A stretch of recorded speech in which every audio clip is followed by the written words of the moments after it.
Postal ballot പ്രതിസന്ധിയിൽ ഇടപെട്ട് ഹൈക്കോടതി. പോസ്റ്റൽ വോട്ട് ചെയ്യാനാകാത്തവർക്ക് വോട്ട് ചെയ്യാൻ സൗകര്യം നൽകുമോ എന്നും ഇതിനായി ഒരു ദിവസം പ്രത്യേകം സൗകര്യം നൽകാനാകുമോ എന്നും ചോദ്യം. ഇക്കാര്യത്തിൽ തെരഞ്ഞെടുപ്പ് കമ്മീഷൻ ചൊവ്വാഴ്ച മറുപടി അറിയിക്കണമെന്നും ഹൈക്കോടതി ഇടപെട്ട് നിർദ്ദേശിക്കുന്നു. വിഷ്ണു സുരേഷ് ഉണ്ട് കൊച്ചിയിൽ നിന്ന് വിവരങ്ങളുമായി. വിഷ്ണു, ഈ പോസ്റ്റൽ ബാലറ്റ് പ്രശ്നവുമായി ബന്ധപ്പെട്ട കാര്യങ്ങൾ അതിൽ വലിയ ആശയക്കുഴപ്പം നിൽക്കുന്നുണ്ട്, വലിയ പരാതികൾ നിലനിൽക്കുന്നുണ്ട്. ഈ സന്ദർഭത്തിൽ ഹൈക്കോടതിയുടെ ഇടപെടൽ വളരെ പ്രാധാന്യം അറിയിക്കുന്ന ഒന്നുകൂടിയാണ്. പോസ്റ്റൽ വോട്ട് ചെയ്യാനാകാത്തവർക്ക് വോട്ട് ചെയ്യാനുള്ള സൗകര്യം നൽകുമോ എന്ന ചോദ്യമാണല്ലോ തെരഞ്ഞെടുപ്പ് കമ്മീഷനോട് ഹൈക്കോടതി ഉന്നയിച്ചിരിക്കുന്നത്. മറുപടി നൽകാൻ സമയവും അനുവദിച്ചിരിക്കുന്നു.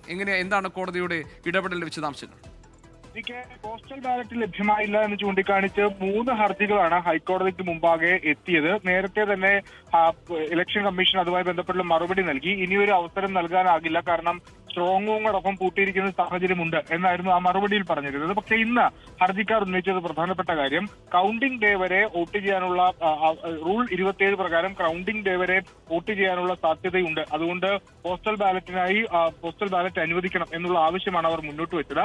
ആ ഘട്ടത്തിലാണ് കോടതി ഇനിയൊരു അവസരം നൽകാനാകുമോ, അതോടൊപ്പം തന്നെ റൂൾ 27 അത് ഈ ഉദ്യോഗസ്ഥർക്ക് ബാധകമാണോ എന്ന കാര്യത്തിൽ ഒരു മറുപടി തേടിയിട്ടുള്ളത് ഇലക്ഷൻ കമ്മീഷനോട്. നേരത്തെ നൽകിയ സത്യവാങ്മൂലത്തിൽ റൂൾ 27 ഇവർക്ക് ബാധകമല്ല എന്ന് അറിയിച്ചിട്ടുണ്ട്. പക്ഷേ ഇനിയിപ്പോൾ നൽകാൻ പോകുന്ന സത്യവാങ്മൂലത്തിൽ ഇത് ആർക്കെല്ലാം ബാധകമാകും എന്ന കാര്യമായിരിക്കും അറിയിക്കാൻ പോകുന്നത്. അതായത് ഒരു പോസ്റ്റൽ ബാലറ്റിനുള്ള സാധ്യത ഇനി ഇല്ല എന്ന നിലപാടായിരിക്കും ഒരുപക്ഷെ ഇലക്ഷൻ കമ്മീഷൻ സ്വീകരിക്കാൻ പോകുന്നതെന്നാണ് നമ്മൾ മനസ്സിലാക്കുന്നത്.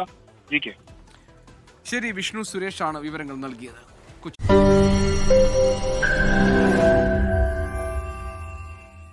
ലോകത്തെവിടെയായാലും ഏത് സമയത്തും 24 വാർത്തകളും ഓഗ്മെന്റഡ് റിയാലിറ്റി പാക്കേജുകളും എക്സ്പ്ലെയിനറുകളും വിശദമായി കാണാൻ ഞങ്ങളുടെ യൂട്യൂബ് ചാനൽ നിങ്ങൾക്ക് സബ്സ്ക്രൈബ് ചെയ്യാം.